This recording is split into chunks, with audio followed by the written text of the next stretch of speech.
오늘도 거룩한 주일 예배 오셨습니다. 우리 옆분들과 좀 인사 좀 할까요? 주님의 이름으로 사랑하고 축복합니다. 인사하시죠. 주님의 이름으로 사랑하고 축복합니다. 우리가 이 시간 또 온라인으로 또 여러분들이 이 자리에서 함께 예배하는 모든 분들에게 주의 크신 은혜와 복이 넘치게 될 줄로 믿습니다. 코로나라고 하는 기간이 계속 길어지는 게 마음이 아파요. 교회마다 힘들어하고 또 감리교 또 우리 교단을 보면 작년 한 해 동안 많은 교인이 줄고 또 재정적으로 어려운 데가 많이 생긴 것을 보면서 참 이 광야 같은 이 시기다. 이 시기를 어떻게 하면 이길 수 있을까? 그런 고민을 많이 해보았습니다. 그러면서 이 시기를 이길 수 있는 게 뭘까? 우리에게 있어서 가장 중요한 기본이라고 생각합니다. 바로 믿음이라고 생각합니다. 그래서 오늘은 그 믿음을 이야기하고자 합니다. 또 믿음으로 살았던 사람들을 나누고자 합니다. 정상에서 만납시다라고 하는 책을 읽었습니다. 지그 지글러가 쓴 책인데요. 이 책에서 저자가 이제 가족들과 함께 아이들을 모아놓고 가정 예배를 드리기 시작합니다. 그래서 아이들에게 우리 오늘 이야기는 다윗에 대한 이야기야. 다윗이 어떤 배경이었냐면 골리앗이라고 하는 저 블레셋 장수가 이스라엘을 공격해 왔단다. 그랬더니 너무나도 덩치가 큰 골리앗이 왔기 때문에 이스라엘 백성들이 다 숲속에 숨고 아무도 그 골리앗과 싸우러 나가지 않는 거야. 그런데 17살짜리 다윗이 어떻게 보면은 아직 큰 장년도 아닌데 전쟁터에 나가겠다고 용감하게 싸우러 나갔단다. 그러면서 다윗과 골리앗 이야기를 시작하려고 하는데 갑자기 아들이 아버지 할 말이 있어요 라면서 이렇게 얘기하는 거예요. 아버지, 저는 이렇게 생각해요. 다윗이 용감한 것이 아니라 골리앗이 용감하네요. 이런 말을 하는 거예요. 그러니까 이 지글러가 얘야, 다윗이 용감하지 어떻게 골리앗이 용감하니? 이렇게 물었어요. 아들이 말합니다. 아빠, 소년 다윗은 아무리 작아도 하나님이 함께 하시니까 나가서 싸우는 것이 당연하지만 골리앗은 아무리 커도 하나님도 함께 하지 않는데 자기만 믿고 싸우는 것이 얼마나 용감한데요. 여러분, 지글러가 무릎을 탁 치며 깨달은 거예요. 아, 그렇구나. 세상에는 골리앗처럼 하나님을 믿지 않고 자신만을 의지하며 사는 독립선언하는 사람이 있고 다윗처럼 아무리 약해도 어려도 하나님을 신뢰하며 살겠다고 하는 하나님께 종속된 그런 하나님 뜻대로 살겠다라고 선언한 사람이 있구나. 이것을 깨달았다고 합니다. 사랑하는 여러분, 하나님이 늘 함께 하심을 믿고 의지하는 사람만이 하나님과 함께 자기 이상의 일을 할 수 있다라는 것이죠. 나 혼자라는 생각을 이제는 여러분들이 이 어려운 코로나 시기에 하나님이 우리와 함께 하십니다라고 하는 임마누엘의 신앙이 있기를 간절히 축원합니다. 여러분, 기독교는요 기적의 종교입니다. 위대한 신학자인 성 어거스틴은 이런 말을 해요. 기적이 없다면 나는 크리스천이 되지 않았을 것입니다. 이 기적이 무엇입니까? 바로 한계 상황을 뛰어넘는 거겠죠. 그렇다면 이 기적은 어디에서 나옵니까? 성경은 말합니다. 바로 믿음에서 나온다는 거죠. 그래서 신약 성경에 보니까 이 믿음에 대해서 세 구절이 나와요. 오직 나의 의인은 믿음으로 말미암아 살리라. 로마서 1장 17절에도 나오고요. 갈라디아서 3장 11절에도 히브리서 10장 38절에도 믿음으로 말미암아 산다라고 이야기합니다. 그렇다면 우리가 오늘 여러분들과 나누고자 하는 이 믿음으로 산다는 의미가 무엇일까? 이를 설명하기 위해서요, 히브리서 기자는 실제적으로 믿음의 삶을 살았던 사람들의 생애를 오늘 11장에서 우리에게 보여주고 있어요. 그래서 히브리서 11장을요 믿음의 인물들의 전시장입니다 라는 말을 합니다. 이들의 삶과 행위와 인격 속에서 우리는 믿음의 모습을 배워야 돼요. 믿음은 우리로 하여금 능력 있는 삶을 살게 만들어요. 그렇다면 과연 믿음은 무엇일까? 오늘 본문을 통해서 저는 여러분들이 믿음으로 사는 인생, 하나님이 기뻐하는 믿음의 삶을 사시길 간절히 축원합니다. 첫 번째로 믿음으로 사는 사람은요 우리의 삶에 소망을 준다는 거예요. 무슨 뜻이냐? 오늘 1절을 시작하는데 이렇게 말씀합니다. 믿음은 바라는 것들의 실상이요 보이지 않는 것들의 증거니 라고 시작을 해요. 보지 못하지만 분명히 믿는 믿음은 정말 놀라운 거겠죠. 오늘 여러분들 날씨가 어떤가요?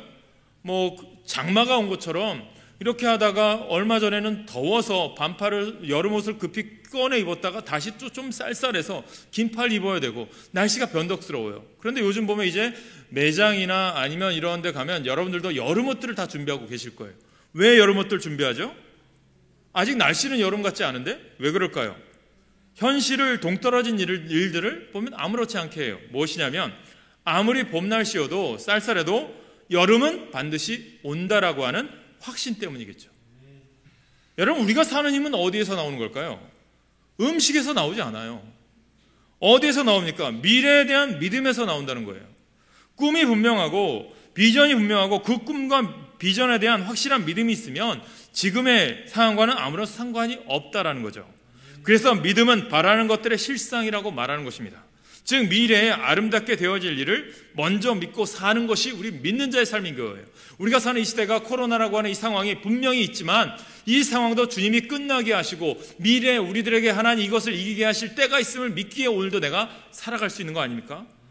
여러분, 건물을 지을 때 제일 먼저 만드는 것이 무엇인지 아십니까? 오늘 이제 대표기도 하신 박숙경 원사님 모시겠지만 이제 우리가 작년 내내 이제 건축을 하느라 고생을 하셨어요. 저 내유동에 이제 크게 건축을 하셨는데 그것을 이제 제가 보니까 로드뷰로 보니까 요즘 인터넷에 다 나와요. 보니까 논 한가운데예요. 아무것도 없어요. 근데 이분은요 벌써 무엇을 본 거예요? 건물이 세워진 걸 본 거예요. 그게 설계도입니다. 아무 없는 논밭인데 그곳에 건물이 지금은 세워져 있거든요. 근데 그 이전부터 이곳에 건물이 세워질 것을 믿고 건축을 시작한 거죠. 이게 믿음이라는 거예요. 그 다음에 투시도와 조감도를 그리는 거죠. 지금은 아무것도 없는 땅일 수도 있어요.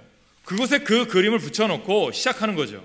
그런데 앞으로 되어질 것을 먼저 그리고 그대로 짓겠다는 것을 보여주는 것이 설계도고 조감도겠죠. 그 그림대로 건물을 짓는 거죠. 이것이 설계도 같은 것, 조감도 같은 것이 뭐죠? 믿음이라는 거예요. 믿음이 없이는 우리가 하루도 살아갈 수 없다는 겁니다. 하나님에 대한 믿음이 얼마나 중요한지 몰라요. 지금은 힘들고 어려워도 하나님께서 나를 지켜주시고 도와주시고 함께 해주신다는 그 믿음이 나를 세워주는 것을 믿으시기 바랍니다. 여러분, 우리 아이들 지금은 뭐 어중간해도 하나님이 만지시고 회복시키시면 놀라운 인물이 된다? 큰 인물이 된다? 그 믿음이 있어야 지금 이 힘든 시기를 지나갈 수 있다라는 겁니다. 여러분, 몸이 아파요. 그러면 어떤 믿음이 있어야 돼요? 내가 이 약을 먹으면 내가 낫는다. 그 믿음도 중요해요. 또 이 수술을 받고 난 뒤에 내가 더 좋아진다. 그렇게 믿고 수술을 받고 약 먹고 치료해야 되지 않습니까?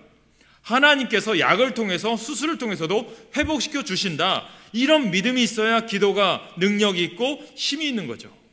그래서 여러분, 우리들이 깨닫는 게 뭐냐면 오늘 보니까 믿음이 무엇인지 잘 모르기 때문에 믿음을 좀 소홀히 하는 것 같아요. 거짓 믿음에 속고 거짓 믿음만 보고 살았으니까 믿음 귀한 것을 모르는 것 같아요. 우리가 예수님을 영접한 후 가장 놀라운 변화는 뭐냐면 믿음이라는 게 생겼다는 거예요. 이 믿음이라는 게 우리가 생각하는 게 교회를 다닌다? 뭐 예수 믿는다 이런 의미보다 오늘 중요한 것은, 그리고 믿음의 가장 큰 축복은 하나님을 기쁘시게 하는 거예요. 오늘 본문에도 보면 6절에 보니까 믿음이 없이는 하나님을 기쁘시게 하지 못하나니 라고 말씀하고 있거든요. 그렇다면 여기서 말하면 무엇이냐면 아주 간단합니다. 여기서 하나님을 기쁘시게 하는 것이 가장 큰 믿음의 시작이라는 거예요. 그렇다면 어떻게 하면 하나님을 기쁘시게 할 수 있느냐? 믿음을 가지면 돼요. 무엇을 믿으면 하나님을 기쁘시게 할 수 있느냐? 여기서 두 가지를 드릴게요. 이것만 하시면 돼요. 첫째, 하나님이 오늘도 나와 함께 하시다. 이것을 믿는 게 첫 단계예요. 하나님이 계시다는 것을 믿는 거예요. 둘째는 뭐냐면 하나님은 자기를 찾는 사람들에게 상 주시는 분이시다. 이 사실을 믿는 거예요. 무슨 말이냐? 무슨 뜻이냐? 24시간 주님을 바라보십시오. 항상 주님을 의지하시라는 거예요. 항상 하나님이 나의 최고의 우선순위라는 거예요. 그래서 여러분들 깨닫는 게 있어요. 지금은 세상 일로 바빠요. 먹고 살기 바빠요. 소상공인이 힘들고 장사하기도 바쁘고 어려운 시기예요. 그래서 우리 어떻습니까? 천천히 예배하고 천천히 기도하고 나중에 하나님과 친밀한 교제를 하도록 노력해 보겠습니다 라고 하는 미루는 사람들이 있어요. 아닙니다. 그래서는 안 됩니다. 정말 크게 후회하게 됩니다. 땅을 치며 반드시 후회하게 될 날이 있다는 거예요. 내가 오늘 기회가 있을 때 주님을 바라보시기 바랍니다. 나에게 주어진 이 기회의 시간을 놓치지 마세요. 항상 기회가 계속 있을 거라고 생각하세요? 영원하진 않아요. 하나님이 내일 부르실 때, 아니 내가 지금 하나님 부르실지라도 천국 갈 확신이 있는 믿음이 여러분 가운데 있길 간절히 축원합니다. 어거스틴의 어머니 모니카는요, 방탕한 어거스틴을 위해서 10년 이상을 기도했어요. 그래서 어떻게 그 긴 시간을 기도할 수 있었을까? 요즘 이제 일주일 동안 지난주에도 말씀드린 것처럼 제가 새벽 기도 끝나면 묵상하는 게 오스왈드 챔버스의 주님은 나의 최고봉이라고 말씀드렸죠. 이번 주간은 또 기도에 대한 내용이에요. 오늘 말씀 준비하는데 그런 것을 깨닫게 하셨어요. 뭐냐 하면 거기서 왜 조지 물러나 이런 많은 사람들이 기도 응답을 많이 받았을까? 그 의미는요, 응답받을 때까지 기도했다라는 거예요. 모니카가 어거스틴을 위해서 기도할 수 있었던 것은 응답받을 것을 믿고 계속해서 기도했다는 거예요. 우리가 생각하는 뭐 일주일, 2주, 한 달, 그게 작정 기도가 아니에요. 하나님 응답하실 줄 믿고 맡기는 믿음이 있었기에, 그 기도를 드렸기에 그는 응답받은 줄 믿으시길 축원합니다. 지금은 아니지만 앞으로 주님께서 그렇게 해주신다는 미래에 대한 믿음이 그를 그렇게 만든 거죠. 그러므로 믿음이 우리를 지켜나가고 세워주고 나아가게 해준다는 믿음이 있어야 돼요. 저는 여러분들에게 이런 믿음이 있기를 간절히 축원합니다. 지금 여러분 상태 어떻습니까? 어떤 역경 속에 계십니까? 믿음을 가집시오. 그 믿음의 힘을 소유하십시오. 그 믿음이 여러분을 세워주실 겁니다. 앞으로 여러분들에게 베풀으실 하나님의 은혜를 생각하면 여러분 신이 나지 않을까요? 그 모습을 미리 보고 우리는 살아가는 거예요. 저도 마찬가지죠. 저는 여러분들의 믿음이 지금으로 계속 있을 거라고 생각하지 않아요. 우리 교회도 마찬가지 아닙니까? 10년 후를 보는 거예요. 하나님 분명히 하나님께서 하나로 중앙교회 나를 이곳에 목사로 세우신 데는 하나님의 뜻과 계획이 있다고 저는 믿어요. 그리고 여러분들이 하나님 안에서 이렇게 한 가족이 되고 믿음의 성도들이 되게 하신 것도 하나님의 뜻과 계획이라고 믿어요. 그렇기 때문에 목회하는 거예요. 앞으로 미래를 보는 거예요. 하나님께서 우리 교회를 통해서 어떤 일을 하실까? 이 지역을 통해서 어떤 사명을 감당하게 하실까? 그 기대가 있는 거예요. 그 기대가 있기에 미래를 향한 그 꿈을 가지고 오늘도 사는 거죠. 그 힘으로, 그 믿음으로 사는 거예요. 여러분들 향한 하나님의 기대가 있다니까요. 여러분들 향한 하나님의 놀라운 능력이 있다니까요. 하나님께서 여러분을 이 땅에 거저 보내신 것이 아니라 뜻이 있으셔서 보내신 것을 믿으시길 간절히 축원합니다. 그래서 두 번째로 여러분들이 드리고 싶은 말씀은 큰 믿음 가지세요. 큰 믿음. 여러분, 이스라엘 백성들이 가나안 땅을 정복해 가요. 이제 모세의 뒤를 이어서 여호수아가 그 사명을 감당해요. 그런데 큰 난관에 부딪혔어요. 전쟁이 길어지니까 불평불만이 생겨요. 좌절감이 오고 피로감이 와요. 이 국면을 전환시킨 사람이 누군지 아세요? 85세가 된 갈렙입니다. 다들 나이가 45세 이하입니다. 왜냐하면 1세대들이 광해에서 다 죽었기 때문에 45세가 넘은 사람은 여호수아와 갈렙뿐이에요. 85세 된 갈렙이 여호수아에게 간청하게 됩니다. 난공불락의 땅 헤브론 산지를 자신에게 맡겨달라는 거예요. 그 고백이 무엇입니까? 우리 같이 읽을까요? 여호수아 14장 12절 시작. 그날에 여호와께서 말씀하신 이 산지를 지금 내게 주소서. 당신도 그날에 들으셨거니와 그곳에는 아낙 사람이 있고 그 성읍들은 크고 견고할지라도 여호와께서 나와 함께 하시면 내가 여호와께서 말씀하신 대로 그들을 쫓아내리다 하니. 여기 중요한 게 뭘까요? 여호와께서 나와 함께 하시면. 갈렙이 무모했던 것일까요? 실제로는 무모한 일이죠. 그러나 갈렙은 여호와께서 함께 하시면 이것이 무슨 뜻일까? 오늘날 우리로 해석할까요? 우리 신약시대는 뭘까요? 예수님이 함께 하시니 살아갑니다. 예수님의 이름이 뭐죠? 임마누엘. 이 고백 때문에 갈렙은 무모한 사람이 아니라 어떤 사람이에요? 믿음의 사람인 거예요. 저는 여러분 오늘 어려운 시국과 이 시기를 이겨나갈 힘은 무엇입니까? 여호와께서 나와 함께 하시니 오늘도 내가 살아갑니다. 그 믿음이 있기를 축원합니다. 그러므로 우리는 자신도 환경도 바꿔내는 사람이 바로 갈렙이 되었던 것처럼 오늘도 여러분 이 어려운 경우를 믿음으로 이기시길 간절히 축원합니다. 그래서 세상에서 큰 것이 좋은 경우도 있고 작은 것이 좋은 경우도 있지만 그러나 절대 불변한 것은 믿음은 클수록 좋습니다. 다른 것은 사람의 취향에 따라 다를 수 있지만 그러나 믿음은 누구에게나 반드시 커야 합니다. 왜요? 큰 믿음을 가진 사람이 큰 역사의 기적의 주인공이 될 수 있기 때문이에요. 오늘 이 다음에 나오는 사람들 쭉 보실까요? 히브리서 11장에 나오는 사람들, 아브라함부터 시작해서 노아와 다 나오죠. 여기 나온 사람들이 보면 수만 명의 이 성경에 나온 인물 중에 왜 20여 명이 되지 않는 사람이 기록되어 있을까요?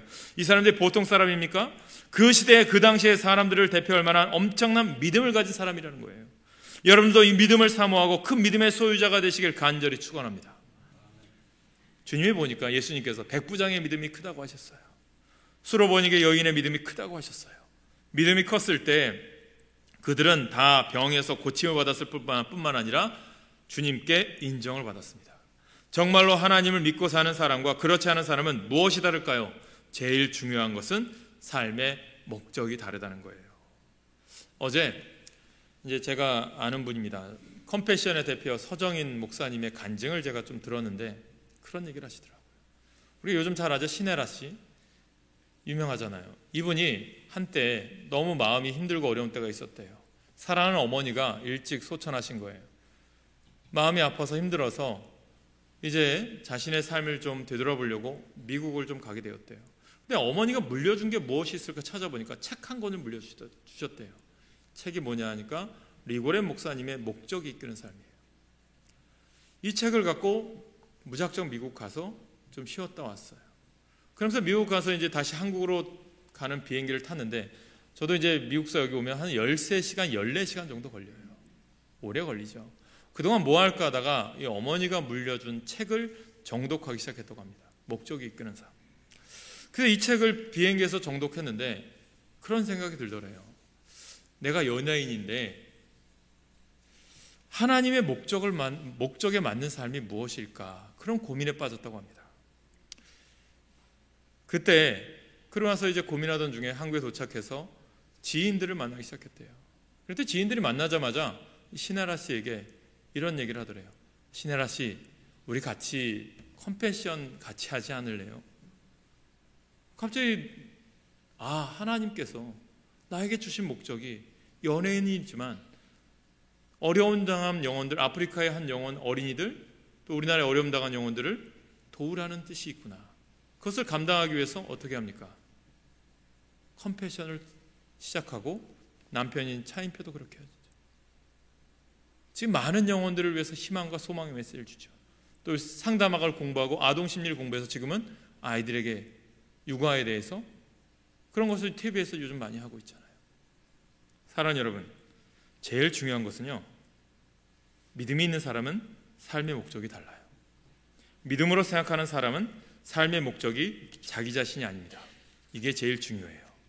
그래서 성령으로 거듭나 믿음으로 생각하고 믿음으로 사는 사람은 삶의 중심과 목적이 뭐예요? 하나님이에요. 하나님의 영광입니다. 그는 정말 먹든지 마시든지 하나님의 영광을 위하여 합니다. 자기를 향하여 하나님의 뜻과 소명이 목적이 되고 그 목적이 평생 그를 이끕니다. 베드로가 모든 것을 버려두고 예수님을 쫓았듯이 저들도 정말 모든 것을 버려두고 예수님을 쫓습니다. 저는 우리 교회 성도님들 새벽마다 기도하는데 그런 기도를 해요. 하나님, 우리 교회 성도님들이 주님의 영광을 위해서 살기 원합니다. 기업이 가지신 분들이 있다면 그 기업이 복받기 원하고 잘 되기 원합니다. 오직 주의 영광을 위하여 잘 되기 바랍니다. 그 기도를 해요. 사랑하는 여러분, 우리가 주님께서 주신 그 믿음의 능력을 견고히 가지기 위해서는요, 큰 믿음 가지셔야 돼요. 시편 81편 10절에 보니까 나는 너를 애굽 땅에서 인도해낸 여호와 내 하나님이니 내 입을 크게 열라 내가 채우리라 하였으나, 이런 말씀을 해요. 저는 여러분들이 이런 믿음의 사람들 하나님 앞에 큰 입을 열어 축복의 통로가 열리길 소망하며 기도합니다. 그런데 이 이스라엘 백성들은 하나님께서 이 큰 믿음을 가지라고 큰 일을 사모하라고 했는데 그들은 거절해요. 시편 81편 그 이후에 11절에 보니까 내 백성이 내 소리를 듣지 아니하며 이스라엘이 나를 원하지 아니하였도다. 얼마나 가슴 아파요. 주님의 말씀이라고 하지 않고 소리라고 말합니다. 쓸데없는 말씀을 이렇게 하지도 않고 소리라고 얘기해요. 하나님의 말씀을 격화시키는 거죠. 주님의 그 귀한 말씀을 소리라고 하면서 듣질 않아요. 그 결과가 어떻게 됩니까? 그 이후의 말씀 12절에 보니까 그러므로 내가 그의 마음을 완악한 대로 버려두어 그의 임의대로 행하게 하였도다. 주님은 그들이 어떻게 살든 그대로 내버려 두셨다라는 거예요. 사랑하는 여러분, 이것을 깨닫으셔야 됩니다. 내가 그냥 나쁜 짓을 하고 하나님 뜻대로 살았지 않았는데 내 안에 아무 일이 일어나지 않았다. 이게 축복이 아니라니까요. 깨달음을 얻게 하는 것이 은혜예요. 여러분, 주님께서 나를 아픔을, 고통을 주실 때 이거 내가 주님 뜻대로 살지 않은 징조구나, 징계라는 거죠. 그런데 어떻게 됩니까? 그냥 너 내 멋대로 살아라고 내버려 둔 것은 버림받은 인생 아닙니까? 그래서 여러분 깨달으셔야 됩니다. 사랑하는 여러분, 큰 믿음 가지시기 바랍니다. 주님께서 병자들을 고쳐주실 때, 기적을 나타내실 때마다 꼭 하시는 말씀이 무엇입니까? 내 믿음대로 될지어다. 주님께 부르짖고 간구하는 사람들의 믿음의 분량대로 되라는 것입니다. 무슨 말씀입니까? 여러분이 기도할 때, 부르짖을 때 얼마나 어떻게 믿느냐에 따라 달라진다는 거예요. 여러분의 믿음의 분량만큼 되라는 거예요.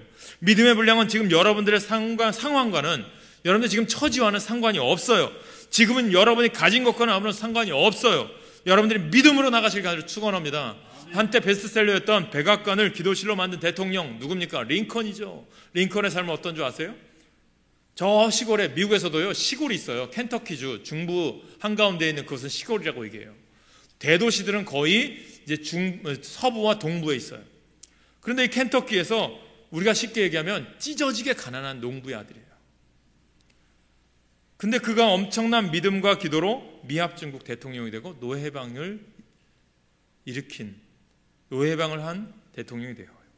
근데 그의 삶을 되돌아보니까 사업의 실패, 하원 의원 실패, 상원 의원 실패, 주지사 실패, 약혼녀 사망, 엄청난 어려움과 고난을 극복하고 이길 수 있었던 힘은 뭘까요? 그는 고백해요. 믿음입니다.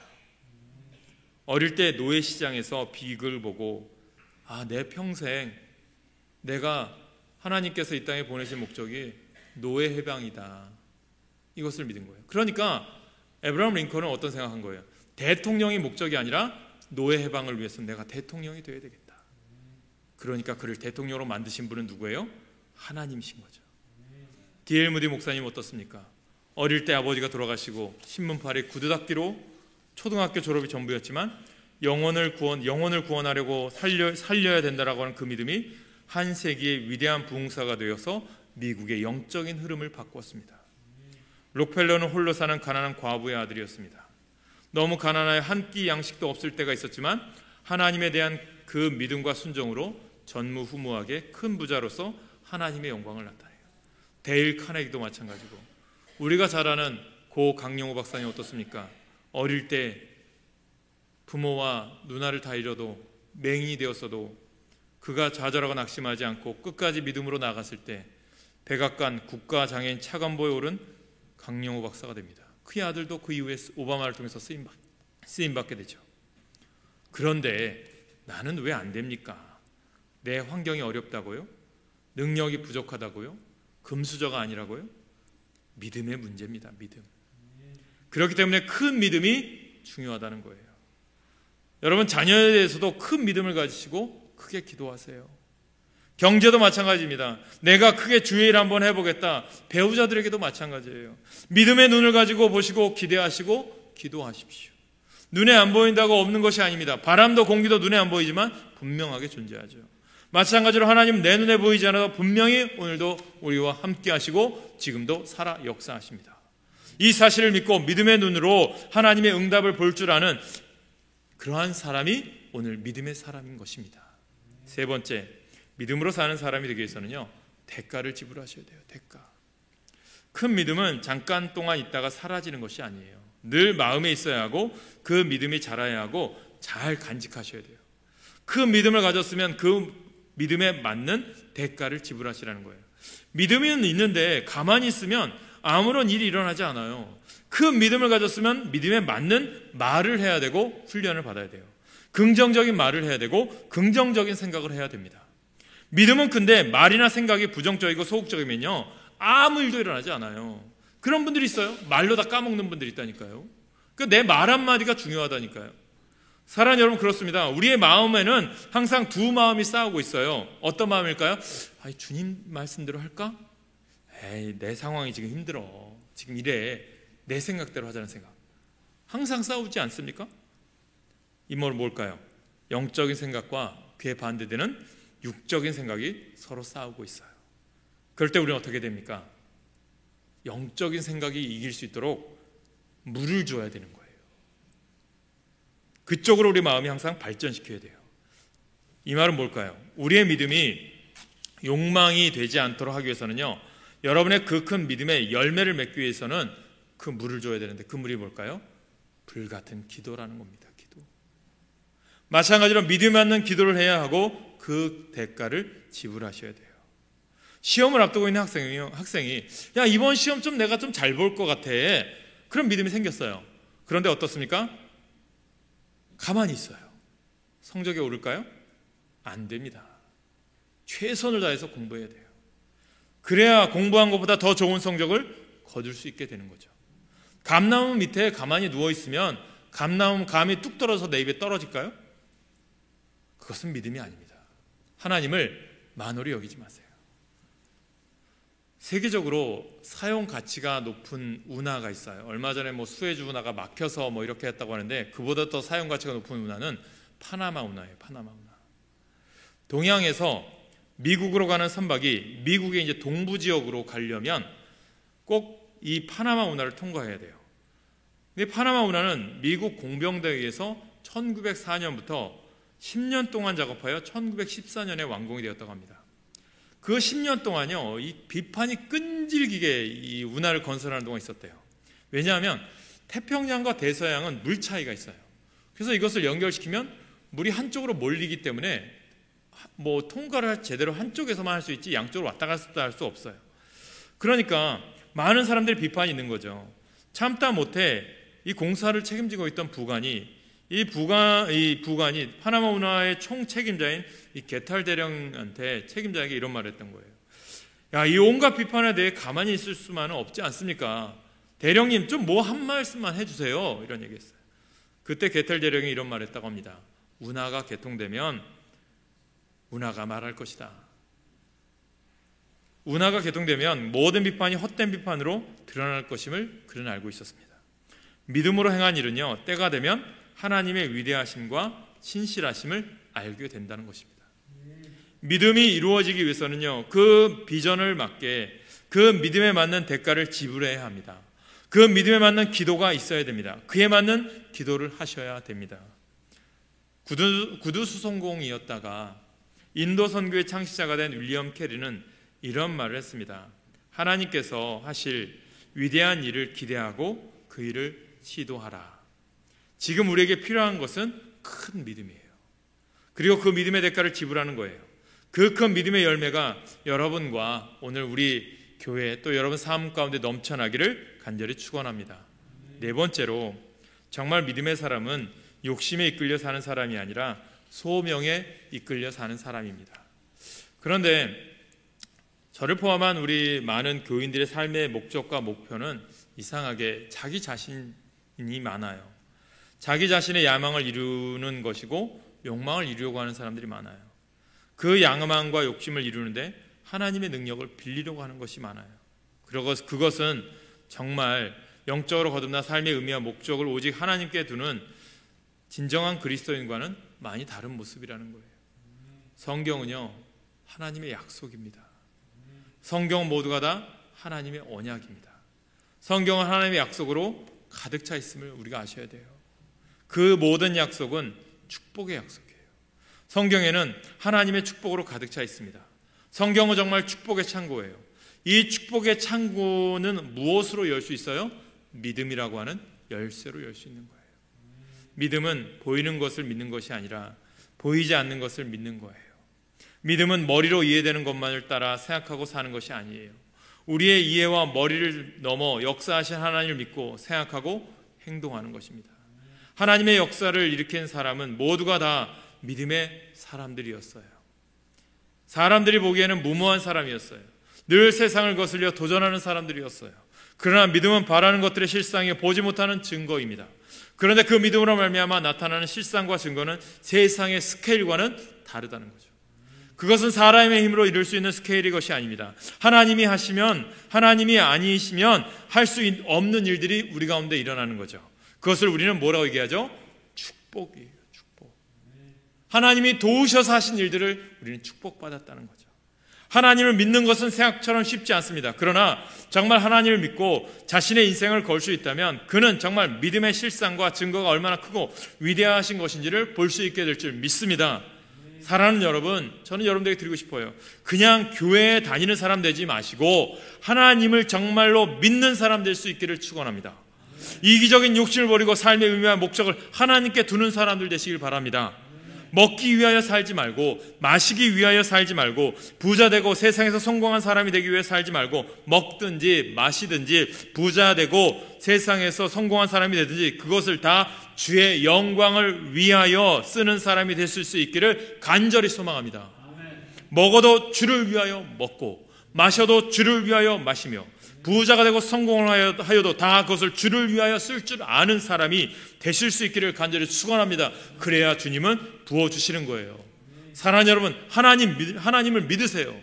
그 말씀을 믿으세요. 하나님의 사고방식과 삶의 철학을 믿으세요. 그리고 따르세요. 하나님께 올인하세요. 양다리 걸치지 마세요. 꾀부리지 마시고 요령 피우지 마시고 죽고 망할 각오를 하고 하나님을 따르세요. 예수님은 결코 적당히 믿을 수 없는 분이에요. 적당히 믿는 것은 안 믿는 것임을 알아야 합니다. 예수 그리스도를 바라보시기 바랍니다. 그러면 반드시 놀라운 변화가 일어날 것입니다. 믿음입니다. 사라지지 않는 믿음은 믿음이 아닌 거예요. 내가 오늘 삶으로 실천하지 않는 믿음은 믿음이 아닌 거예요. 그리하여 저와 여러분을 아는 모든 사람으로부터 저분은 정말 믿음의 사람이었어, 믿음으로 산 사람이었다는 것을 인정받을 수 있는 우리 교회 모든 성도님 되시길 주님의 이름으로 축원합니다. 그래서 여러분들의 삶의 족적이 하나님을 기쁘시게 하는 그러한 삶의 모습이 되시길 간절히 소망합니다. 기도하겠습니다.